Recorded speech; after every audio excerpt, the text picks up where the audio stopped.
Welcome to Behind the Recipe. I'm your host, Christina Hitchcock. Join me every week as we dive into the joys of cooking, explore kitchen tips and tricks, and share delicious recipes that will inspire your next meal.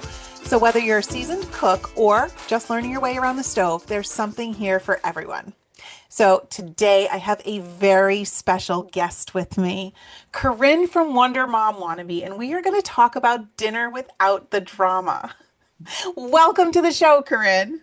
Thank you. I'm super excited, despite the fact we record a different podcast together all the time. Like, this is such a fun new experience. I'm looking forward to it. So, for those of you that don't know, this is a very different audience than my other podcast. Corinne is the co host of the other podcast that we have called the Smart Influencer Podcast, where we help other influencers work smarter, not harder.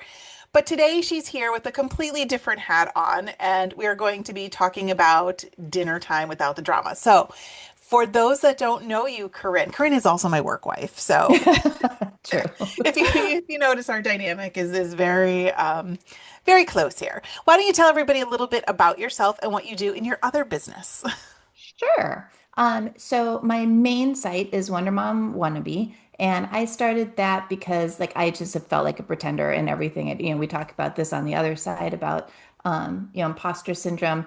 I was a military spouse, and like the thing about being a military spouse, especially if you live on base, is that like there's no hiding behind your weaknesses, right? Like, so, like, if you're like, oh, well, we move every 2 years, so, like, of course I can't decorate. And then you go to your neighbor's house who has the exact same house and it looks like Martha Stewart lives there, right? Like, it's not an excuse, right? Like, oh, my husband's always gone, right? Well, everybody else's husband is always gone and they still manage to, like, feed their kids and have a clean house. So, that's why it was Wonder Mom Wannabe, because I just really felt like a lot of the times, I was not equipped to be doing what I had to handle. And that like I didn't like feeling that way. And so I learned lots of tips and tricks and I learned from the other mommies that were doing things. And much like we talk about on the influencer side, like I was always comparing myself to someone else's best, right? Like so I would look to the mom who was a really great cook and be like, well, see, all moms can cook, but she was a terrible house cleaner, but I wasn't paying attention to that, right? And then I'd go next door to Martha Stewart and her house was spotless, but maybe her kids like weren't, she wasn't as involved with their kids.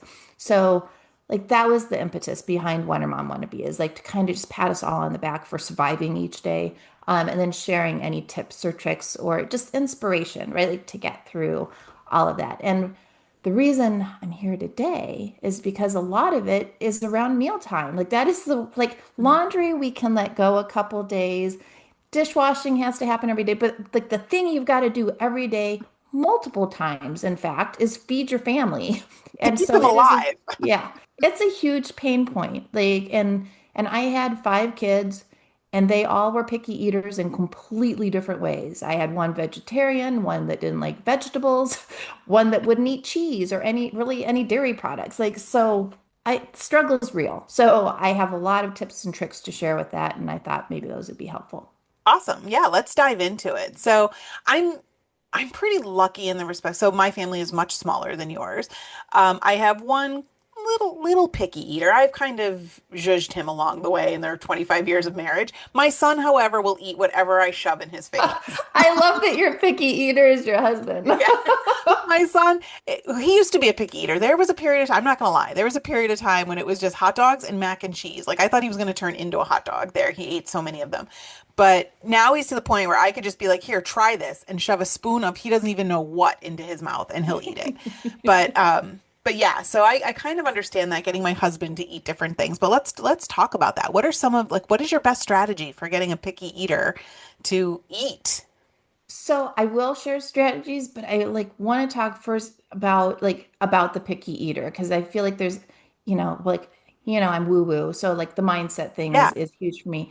And I remember like someone told me once, there are 4 things that you cannot make another person do, particularly a child. You cannot make them do. Which was like that, those words were already hard for me to hear, like coming from a military family where we could control everything.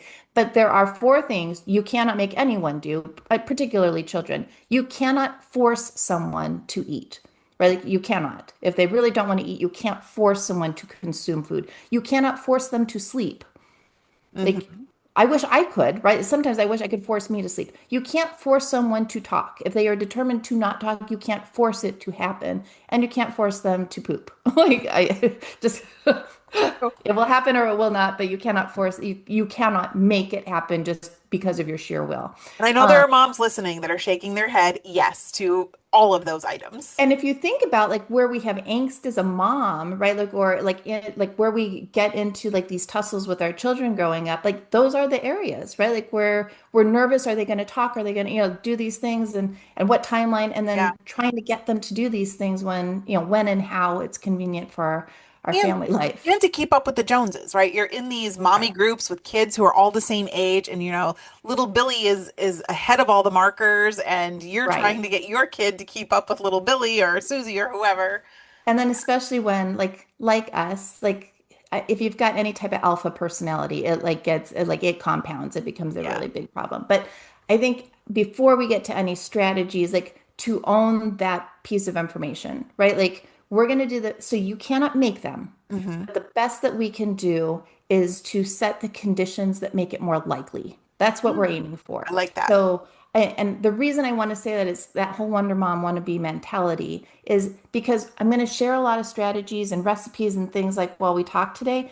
But if it doesn't work, like if your child still doesn't like delight in eating a brand new thing each night, or you have to do chicken nuggets every day for 2 months before your child, that is okay. Like Yeah. that is the reality we live in. Hmm. You cannot make them. The best we're going to be able to do is set some conditions to make it more likely that we're going Right. to get the And I outcome. think worst case scenario, by forcing them to do that, you could be encouraging um, eating problems later on down the road, Right. which you don't want to do. Right. And I am not an expert in any of this, so please do not, I do not No, and play I'm one on not, TV. I am not yeah, giving medical advice. me neither. And I'm not, yeah, I'm not trying, I'm just trying to say like realities I came, that I existed in and what I realized where my life got easier and like some of the tips that worked for me. And So after yeah, not five trying to give five any tips. kids, you have a lot of experience. Yeah. So, and again, they ran the gamut in terms of their pickiness. So we tried a lot of things, a lot of things. So then the other thing is like someone told me too, is that like being picky, and I don't know, like I don't know where your son, or I listed every relationship except the one I wanted. Your husband falls on the spectrum. But I know a lot of times with kids, they say that it's not so much like about actual pickiness, it's about control. And that made Mhm. a lot of sense to me when my kids were early. This was definitely the case with my vegetarian daughter. Like it wasn't so much that she just really, really hated meat. Some of it like it gave her the ick, then I get that.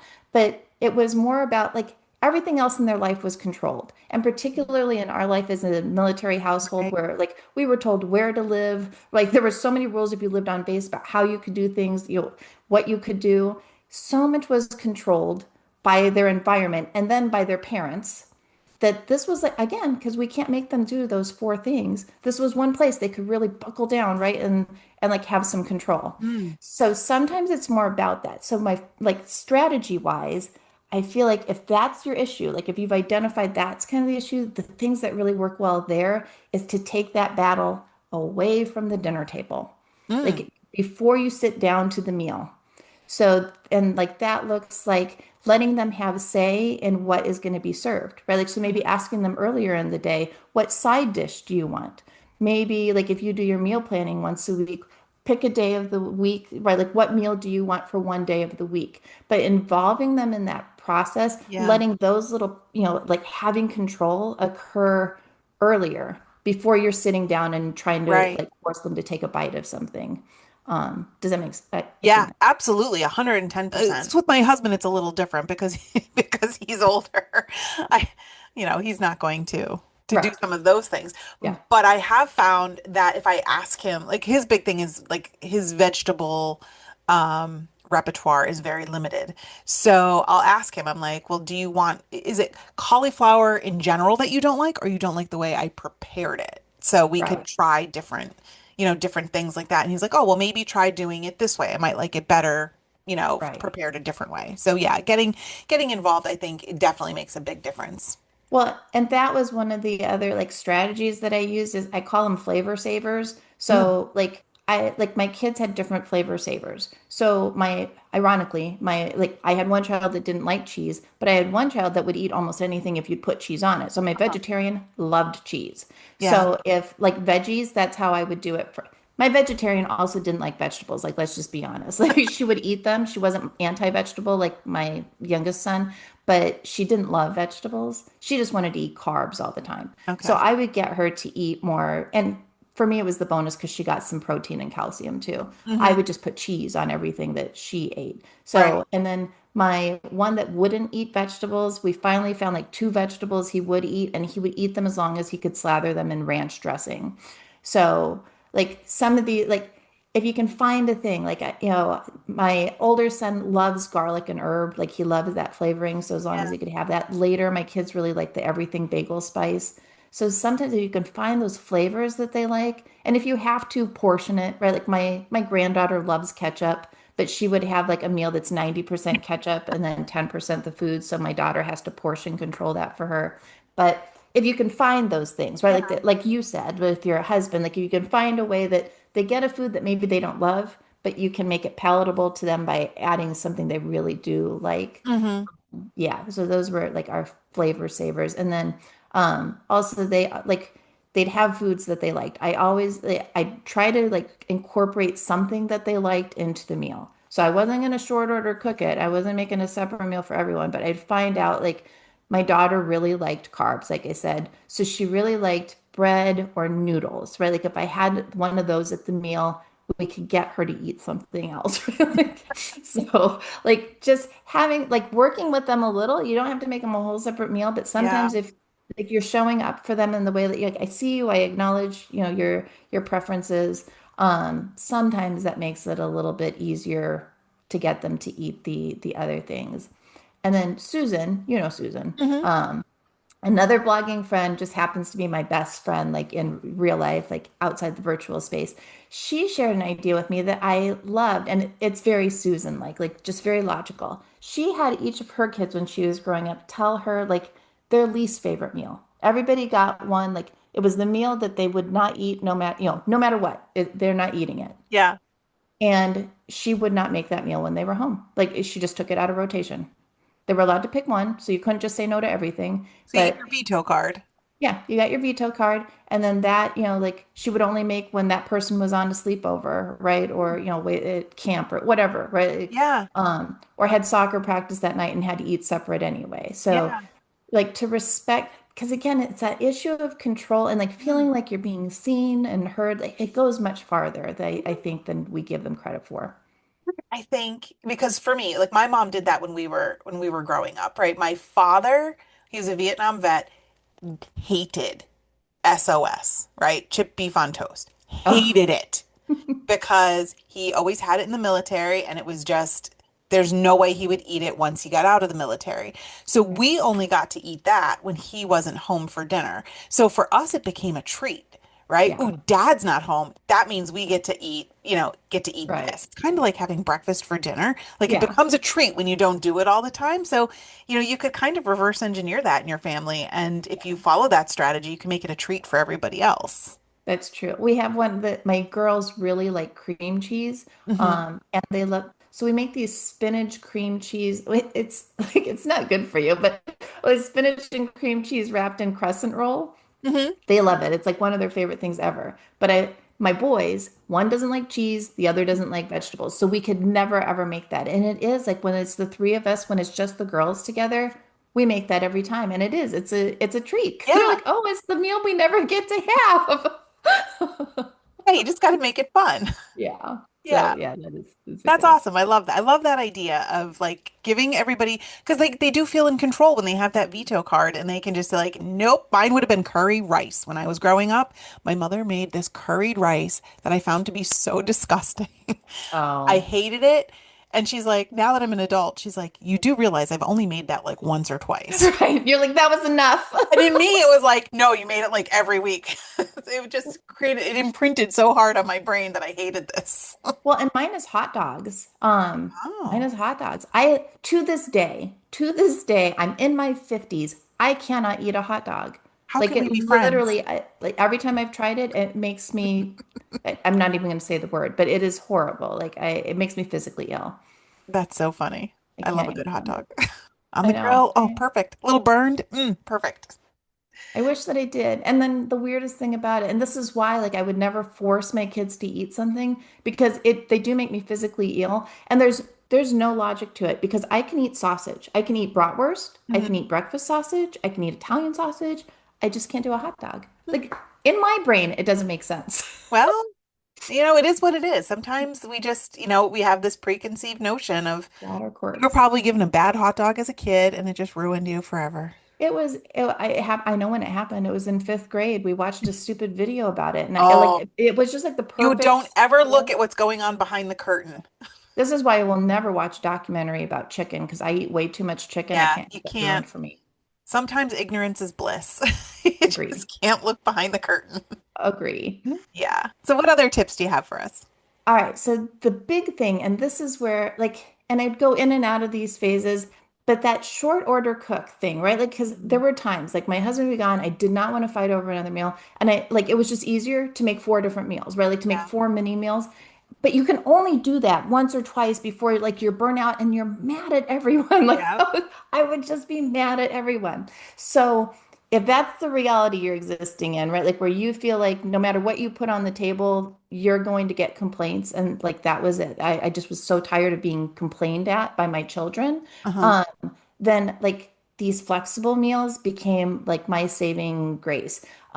So I I like a good template. So like I templated dinner, right? Oh, We had Taco Tuesdays just because it's easy for me to say. I like alliteration, like it worked for all my stuff. I right. love Mexican food. So that was easy. So Taco Tuesdays, one of the great things about that is they are super easy to customize, and then I can make the kids do 90% of the work. Hmm. Like, so you just put out a couple basics, right? Like all the components, they build their own. Like I only have to get dinner half ready, and then Right. everybody can make it the way that they want it. And that was like for me the impetus to there's something here.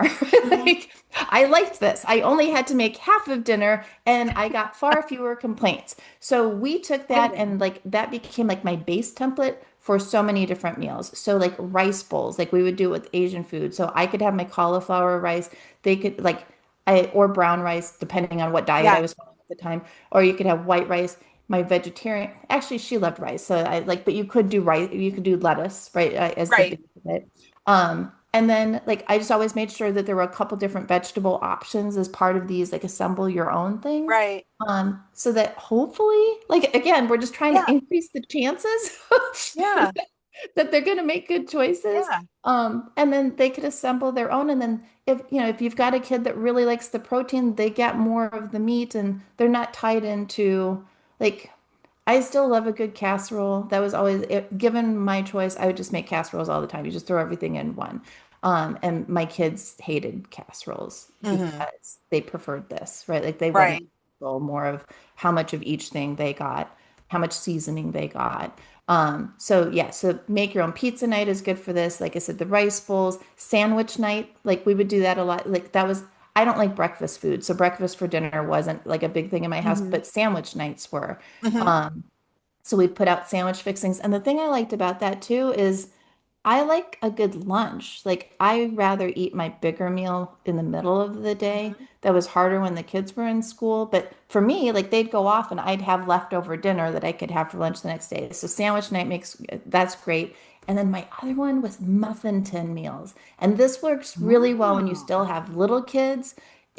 It did not work when I had teenagers because there were just not enough muffin pans in the universe for Especially me to teenage boys. yeah, for me to make enough food.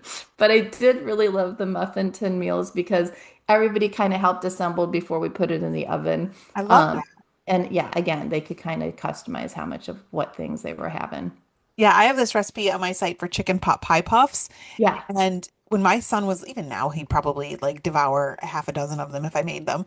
But when he was younger, he loved those because they're totally like they're handheld, they're fun. They It's are. just like a different twist on a traditional, like it's all the stuff that goes into chicken pot pie. Yeah. Just instead of the biscuit being on top, it's the cup that's holding it all Right. together. And it Well, and the just, thing that's awesome about that too, because because I know your son is super active. Like you go through a whole phase in motherhood that lasts, depending on how many kids you have, a good 5 to 10 years, where you don't know, you can't necessarily sit down for dinner. Half your you're dinner is eating in the eaten in the car. car. Yeah. Because you're on your way to practice or Yes, piano lessons or something. Yeah. yes, all of the things. Yes, all the things. From practice to piano lessons to Boy Scouts. Yeah. One So right the after little the muffin tin meals are also good for Yeah. that. Also, they kind of become like you can use them this way. They kind of become like their own little snackle box, right? Like so Oh they could yeah. have a couple muffins in one and then put a couple, like fresh veggies in another. Like you Yeah. could just have that as your tray in the car. And So, if you're listening to this and you're like, yeah, but I don't have kids, I'm an empty nester. This is the perfect small meal it is. for one or two, right? Where you could just make a couple small portions and Right. not have a ridiculous amount of like a whole casserole left over. Right. You could just make it like totally one or two portions. Right. Like to portion yourself Yeah. out for the week or then freeze them so you've got an easy Mm-hmm. reheatable one for later. Love that. Great Yeah. idea. And then the other thing we did a lot, like because of those types of meals, were like, again, I had the veggie hater. I just kept, for some reason, I always did this more in the summer. And I'm not sure, thinking back, I'm not sure why that is true, but I would just have a veggie platter. Like we would just keep it in the fridge and then I would like pull it out every day at lunch and every night at dinner. And I'd kind of restock it with, more carrots or snap peas or whatever. Because again, my kids were more likely to eat that than any other cooked vegetable. I don't know what it is with cooked vegetables. My kids always preferred the raw, snacky kind of vegetables. So I could get them to eat far more vegetable nutrients. And you get more nutrients when it's raw. Yeah, yeah. So actually, I didn't know that, but that is good to know. And so yeah, I would just have a veggie platter and I'd restock it and just make sure we always had like Hmm. some sort of ranch. The ranch was critical for my children. And then I didn't do this as often, but like keep a fresh fruit bowl or some sort of fresh fruit that we would put out. Because again, like, okay, I get that like the sugar content, like you don't want them to have a whole meal of berries or a whole meal of grapes, but given a meal of like grapes or berries or Oreos, like not that that would have been their choice. Like I still feel like I felt better Well, about that, right? strawberry on the Oreo. Still better than just the Oreo. I would be okay with that. You're absolutely right. Yeah. And, sometimes it's just finding what those options are and just making them available. One of the things I would do too, when my son got a little older, is if I was making dinner and there was something that he didn't like and he wanted something else, like, go make it. Yeah.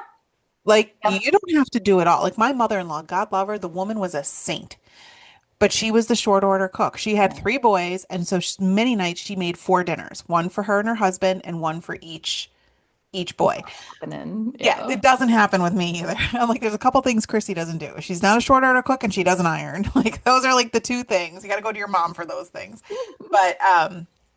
But yeah, so making them be more involved. And I think that's what turned Joey into a better eater was I just would let him help me cook.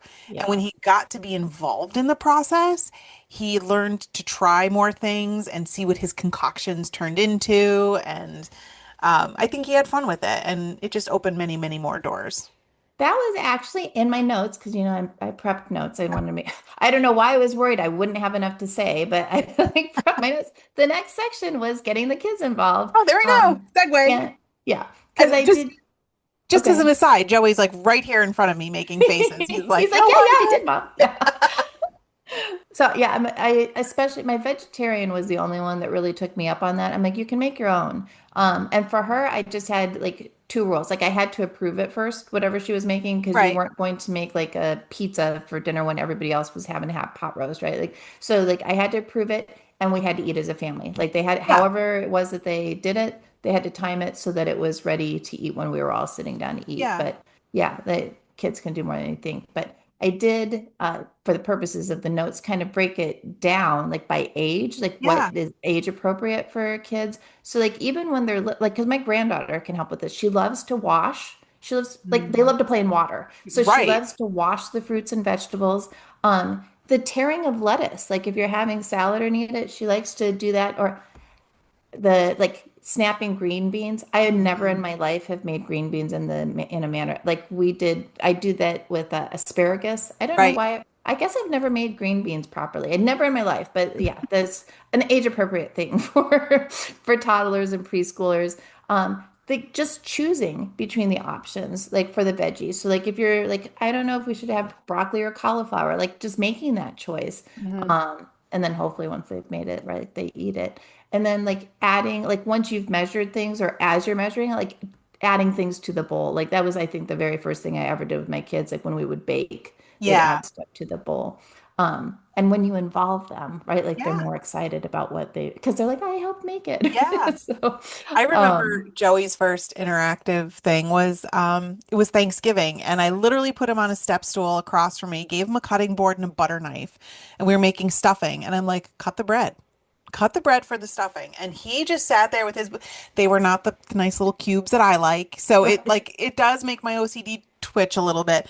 But he had the best time, and he just sat with his butter knife, just cutting the bread, and it didn't really matter. Like I gave him the right. ends and he could just go Well, at and it. they have them now because my oldest son went to like this young chef academy. Like it was like not to become a chef. It was just like a fun, like, Yeah, like going to, I don't know, day camp or whatever. But they would teach them how to cook very simple recipes. And they had kids safe tools. So, like the pizza right. cutter was plastic, but they had a serrated plastic knife Hmm. that they could use that actually would cut things like bread pretty Yeah, well. And like the risk of him hurting himself with it was right. very, very low, I think I think I have a pampered chef one. Yeah. Like They that. work remarkably well, like Right. Yeah, they honestly. work really good. Yeah. So, yeah, so for a 6 to 8 year olds, like stirring ingredient, like they, little better than the toddlers. So they can stir ingredients, right? Hmm. Like you can trust them at the stove with, as long as you're in the room. Spreading, they love to spread. Like at that age, spreading sauces, like helping with sandwiches. They love Yeah. that stuff. If you're making homemade pizza, they like that. Setting the table, I think this is when most people have their kids like setting the Right. table. They can help with like this is when you would introduce that you can pick one dinner, like one meal for the week. And then like at this age, this is like I catch heat for this. I'm not apologizing for it. This is the age that I had my kids start making their lunches. After kindergarten, all of my children made their own lunches. Hmm. That's great. So like they can. I like I have Yeah. like I had rules. You had to put like one fruit in, right? You Right. had like there were rules like that were their guidelines, but as long as they stayed within those, they could Hmm. pack whatever they wanted. Yeah, So that's great. No, I think that's a great thing. I mean, the younger you get them involved in all the processes, I think the better it is. Even cleaning up, doing the yeah, dishes, unloading the dishwasher, things yeah, like that. yeah, No, myself. and you know what? So Now your kids have skills. they do. They do. They're They all have fully skills. functioning adults. I Yes. know. I could be confident that my son could go out into the real world and cook food for himself and not starve to death and make good food for himself because he Right. was involved in the kitchen at a young age. So you will not get shade from me on that. I think that is 100% My appropriate. kids used to try to come home with some shade for me. They'd be like, my friends at school can't believe that we had to pack our own lunches. And I'm like, I feel bad for them. Like, I don't know what I'm going to do. They're Just think older. of the control. Like their mother's deciding what they get to eat. You I get to decide what know. you get to eat with I them. never sold my kids on the fact that it was a treat for them to pack their own, but yeah, yeah. It didn't get them out of doing But then you it. have then you had me growing up and it was so there was a period of time when my mom made our lunches and a period of time when my dad when my mom made it it was like total utilitarian. Everybody got the same thing. When my father made it, he's like, "Now what do you want?" I'm like, "Well, Dad, I would like a bologna sandwich, but I want mustard on the bologna side, mayonnaise on the cheese side." Like I was very particular and I would get my lunch with mustard on the bologna side, mayonnaise on the cheese side because that's the way I liked it. That's funny. That was the difference between mom and dad packing our lunches. Chrissy never did her own. What's funny is I feel like, and I don't know why this is true. I feel like dads are much easier. Like this was true of my ex-husband, right? He was so soft on the girls, Yeah. so hard on boys. And I feel like I was vice versa. Like I Yeah. tended to baby the boys more, but with the girls, I'm like, I know that game. Right? Like, I invented that game. Yeah, I know what you're doing there. No.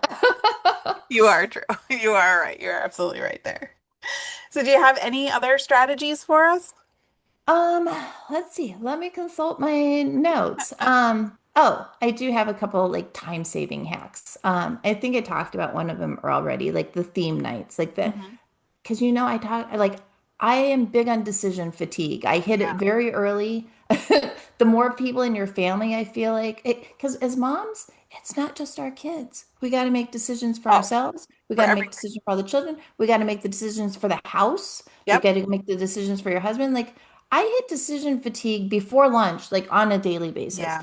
So for dinner, like having theme nights just made it super easy, Hmm. right? Like, so on Monday, I just knew that was our Italian night, right? Like we were Right. having some sort of pasta or something. Tuesdays was always Mexican food in our house. Wednesday was for us usually the slow cooker, right? Because Hmm. that was for some reason almost everything happened to happen on a Wednesday, right? Like Right. everybody had practice or whatever. Like that was when piano lessons were available. So that was slow cooker because I do it in the morning and then we just kind of eat whenever we got a chance that night. Friday we always had like a pizza night. We Yeah, always that's had us pizza. too. So, and then my ex-husband like roast, so we would always do like some sort of like pot roast or a brisket or something on the on Sunday. But like just having that decision already made now, like it narrows the field of things that Right. you have to decide. So, Yeah, it makes it I'm so much easier. yeah, big on Yeah. theme nights. Um, I never was as efficient as this at this as I wish that I had been, but batch cooking. Like there Hmm. was a period of my life. Oh, what was the name of the place? Dream dinners? Do you Oh, know I what I think mean? I know what you're talking about. It's we had one that was different. I don't remember the name of it, but it was I know what you're talking about, the same premise. Yeah, so you would go and they would have the recipes and you would put all this stuff like to make these free, like to put them in Ziploc bags. And then Hmm. on the night that you wanted to cook it, you would just, pull them out of the bags. And so all the prep work was done. Right. Um, so which I know is a little different than batch cooking. Batch cooking, like when I would do it, what I was really good at is as long as I was making it once, I would make two or three of Yep. it. That So was me. like Enchiladas. I never do just one batch. yeah, lasagna, Yes. most casseroles, like that's why I love a good casserole. Chili, like anytime we did a chili or a soup. Even Hmm. now, like I have not got out of that habit. Oh, If me I make either. chili, I make enough for like us to eat it at least three times. And I feel like that's a cheater meal, right? So if I batch cook something and it's in the freezer, I'm like, oh, I got a cheater meal tonight. I just have to thaw it. Like I don't have to Mhm. do anything. I just have to thaw it. Like I feel so like accomplished and like I'm Yeah. doing something like that I shouldn't be. I do love that. And you know what? It does work really well. And I did do this. I don't know what to call this, but I used to, because of the like little muffin tin meals we did or the self-assembly meals, I always liked to give them an option of proteins. Hmm. So like making like choosing early in the week to have like a ground beef dish and then a chicken dish and then like pulling out what I needed for that meal to season it for that meal and leaving the extra so that we could like on pot pie night I could have both ground beef and I could have shredded Yeah, chicken and you could pick which one you wanted. that's awesome. Um, That so is yeah, like awesome. doing that's like that more of the cooking once, using it twice type of thing, Love right? that. Um, and then like, and this was probably like the heyday of my where I really felt like I was on top of getting meals on the table.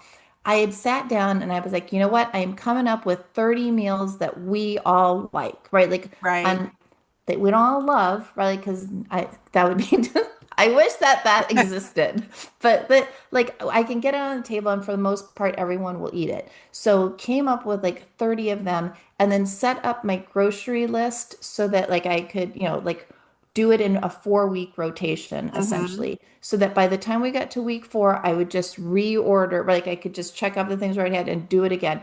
And because 4 weeks is enough, like honestly, I don't remember what I had for dinner last night. If you press me really Right. hard, I could probably come up with it. So by 4 weeks, it's not like you're having the same stuff over and over Yeah. again. Then I didn't have to go looking for new recipes. Like it was nothing complicated. By month three, like you don't even need to look at the recipe anymore. Like you're Yeah. making this all the time, So like that was probably my heyday. And I don't know why I stepped away from it, but when I reflect back on when things were running really well in terms of meal planning and like and feeding the family and not being stressed about it, that Mhm. was the system I was using. Yeah, that's awesome. I know I've tried all the meal plan. I love meal planning. Like I just love to plan and organize things. It's Yeah, just in my nature. I know.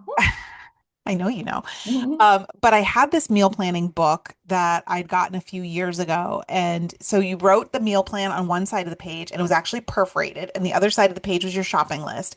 So you could rip it off and, take it with you. And it was great. It was like this nice wire-bound book. And I didn't really think much of it. Like it did its job. It Right. planned my meals. It helped me plan my meals. But then the one day I was like, we were in that recipe rut, right? Where you're just like, "Ugh, I'm so sick of making the same things over and over and over again."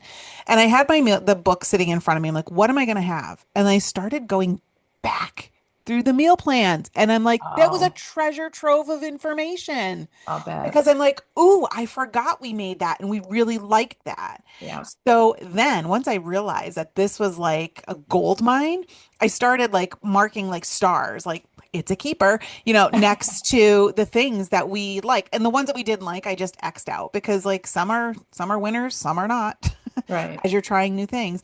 But to me, like just having a record of that, like so even if you use like a digital like a digital planner or, your notes in whatever, just if you can keep that old information, or make a list of what your favorites are, it's so helpful. Well, and You forget. radiance, my daughter, the vegetarian, she's not a vegetarian anymore. That was a 7 year stint. But when she went to college, her and her boyfriend at the time, her husband now, um, the father to my grandchildren, they used to have a week on their Instagram, they would do a weekly cooking show. They would Oh, just pick some cool. recipe and they would cook together. I mean, it wasn't, I don't even know if it was public. I think only her friends could see it, right? Like she wasn't trying to be like an influencer or anything. It was just what they did for fun. So Yeah. they would make the meal and then they would rate it. And then if they made it like because they did it every week, so if they were home for like Thanksgiving or visiting or whatever, they would make it for the whole family and then we would all rate it. I love that. And that is something so easy to do at home, right? Like just Yeah. at dinner, like just have everybody kind of weigh in so that you can keep wherever you're keeping track of it, right? Like in your meal Right. plan or binder or an app, right? Like Right. just to say, okay, well, this one had an average rating of 7. It's a keeper, right? Yeah. Yeah, that's an awesome idea. I love Yeah. that, giving it stars and, it Yeah. has Oh, yeah. I like a good star system. it has three, it's a rated 6 on the Hitchcock scale. Yeah, you could totally do that. Like that would be like it's just fun ways of getting your family, whether they're kids or adults, involved in the process. Like I said, my big one with my husband, I just learned last week, in fact, I was making a dinner and I wanted to try all different, well, not I did mashed sweet potatoes. We've had those before. But like most everything else was different. Like the pork chops were different and I made broccolini and I've never made that. Like I've had it, but I've never made it at home. And I made it for dinner and I'm like, "Oh, I really like this." And my husband's like, "I like it better than broccoli." And I'm like, "Huh." So like sometimes it's like stepping outside. Like I thought he wasn't gonna like it. Right. Honestly, when I looked at him, like, oh, he's not gonna want to eat the stalks on this, like, Right. but he's like, I like it better than broccoli. So sometimes just trying different things like Right. that, like I let my preconceived notions lead that, Yeah. you know, Yeah. and sometimes it's not what you're making, it's how you're making it. So like my son will eat Brussels sprouts like probably more than a kid should have ever liked Brussels sprouts. But I make them crispy. I pan sear them and then I throw them in the oven real quick with a hit of balsamic vinegar and he loves them like that. Like so many people are like, "Oh, I don't like Brussels sprouts," but like my mother always boiled them, and that Right. could be why. Like nobody wants to eat a soggy wet cabbage. Well, growing up, I thought I hated pork chops Yeah. because my mom used to boil the pork chops. Ooh. I don't even know that like it's weird to me now as an adult. Like that's all Yeah. I knew as a kid, but they were like Right. gray and Oh tough, yeah. No. disgusting. And I remember we were out somewhere and like somebody ordered a pork chop. I'm like, that's a pork, like, is that a special pork chop? Why does yours look like that? It looks so delicious. And that was the first time it occurred to me. But there might be Pork a chop better should, way. I love a good pork chop. Yeah. I know.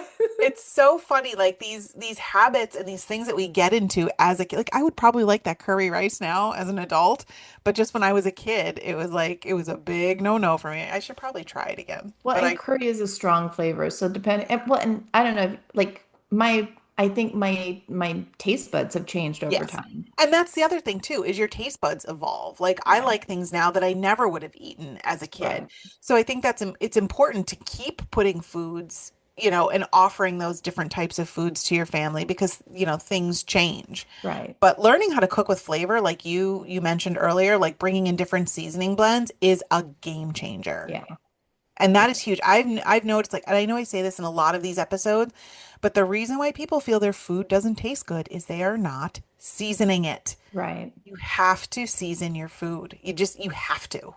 And it is crazy what like a little salt and pepper and Yeah. maybe a pat of butter can do, Yeah. like to transform really Huge. almost anything. Yeah, Or a hit of acid. So whether you're doing a right, squeeze of lemon juice or like I throw like a little bit of balsamic vinegar on the Brussels sprouts, like just a little bit. Like I'm not talking, there's no sauce. It's just a right. hit to give it that little bit of bite to cut through the richness. Like it makes a difference. Like it really Well, truly does. and my youngest daughter, Parmesan, like that's her Mm. thing. She puts a little sprinkle of Parmesan on almost everything. Because it's Like, salty. yeah, it's salty. And she prefers it to salt because it is salty and then there's a something else like Right. that's there. Yeah, and that like her taste buds really like that. So that makes anything Mhm. she's eating just it gives it that extra Yeah. pop. So if you're not sure about flavors, I did a whole episode on adding flavor to your food and some of my secret ingredients for flavors. I'll link to it in the show notes so you can definitely check it out there. But yeah, play around with the seasoning blends. I mean, Ooh, I that's where think it's I at. need to go listen Yeah, to you need to go listen to it. that. Yeah. I think you'll be surprised at what one of my favorite secret ingredients is. I'm not going to tell you. I know I'm thinking, trying to You're see if I could not guess. going to guess it. I Yeah, know you're not. I don't think I would. I mean, everybody knows garlic. Like, there is no Yep. such thing as one clove of garlic in my world. Like, if it Yep. says one, Same. it's immediately multiplied by four. Absolutely. Yeah. Yeah. But that's not it. That's not my secret ingredient. Um, awesome. Well, do you have any other things to last minute tips to share? I guess just one last one Yeah. because this is kind of like the culmination, I guess, of all of it. Like, and again, I'll come back, I'll end on mindset since I started on Okay. mindset. It's to think in layers, not in recipes, right? Because I I like have that. never considered myself like a professional cook or anything, and trying to like conjure up a recipe, or I would waste time looking for just the right recipe to match what I had. But a lot of what I talked about, like these, these individual, like everybody makes their own kind of meal, right? Like assembles it, is if you think about like your base layers, right? Like so having some sort of protein, having some sort of starch, having a vegetable. If you do that, it's much easier to one shop without a list if you find yourself in that situation, which I did a lot when I wasn't in a, like because that it just takes a half step, right? Like to fall Hmm. out of your routines. But I can grab a bunch of different frozen vegetables at the store or know what to pull out of the produce section. So I've got all the right components Right. that I can assemble into different things, right? Because as long as I've got lettuce, I can make something happen with that. Then in the pantry, right? Like because I knew we'd have an Italian night, I knew we'd have a Mexican night. I got to get a pasta sauce, a salsa, right? Like you could have tortillas and bread to cover your starch. Like so if you start to think about that, like the just layers, like what can I layer together Right. so you can stock your pantry and your refrigerator and your freezer with those things. Like you can always, yeah, you can always make these kind of Yeah. flexible meals without like that's an emergency situation. Ideally, you've got the meal plan, right? And I know you've got lots of resources for that. But I don't know. My reality was that I fell out of my super organized mode fairly Yeah. often. And And it's easy to do. I think we yeah, all do that. We ebb and flow with that and right. we're in and out of So, it. yeah, and so like my big thing was you don't necessarily like recipes are great and I love a good recipe and I publish recipes. I love your recipes, but what's more important is to really lock down the system that's going to be like your go-to when life is chaotic, right? Yep. Like what when everything else is misfunctioning, what like I guess it's like emergency mode, right? Like that Yeah. was for me. Like I could always come back to like this kind of layering system as long as I knew I had components. I had a starch, I had a vegetable, I had a protein. I could conjure those in some way from the Right, kitchen. right, So right, like, right. Yeah, no, that totally makes sense. And just like I love a good system, you know that. So having that, I think that base down makes everything else so much easier. absolutely. Fantastic. Well, thank you so much, Corinne, for hopping on the other side of the podcast interview today Thank you. and It was fun. sharing all your wisdom with us. If the listeners want to know more about you or to check out all of your content, where can they find you?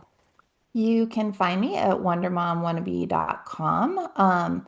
I am like, I'm big on email. Like, I love my email. That's where I communicate the most. So if you want to email me, it's Corinne, Corinne, at wondermomwannabe.com.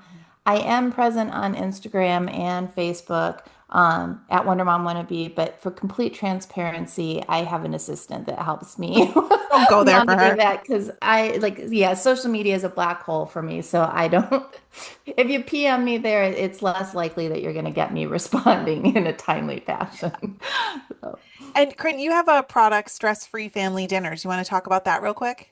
Yes, it's a lot of what we talked about today. So it's like I've got a lot of picky eater friendly recipes in there. A lot of the strategies that I talked about, like having theme nights or batch cooking, like I go into a lot more detail about how to do that and how to implement that with Mhm. your family. Lots of different specific examples because I know not everyone wants to have an Italian night, Mexican night, etc.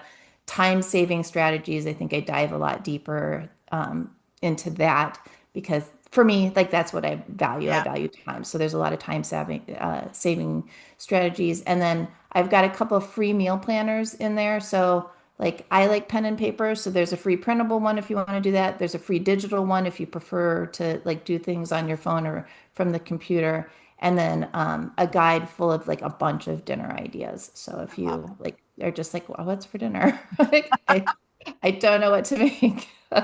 Corinne Uh, will help you figure that out. exactly. Well, thanks so much for tuning in to today's episode of Behind the Recipe. I hope you enjoyed our conversation and picked up a few tips or recipes to try in your kitchen. And if you love this episode, don't forget to subscribe, leave a review, and of course, share it with your friends. And I would love to hear from you. So send me your questions, your feedback, your recipe ideas. Just head over to itisakeeper.com/BTR. And until next time, happy cooking. And remember, everything is better when shared in the kitchen.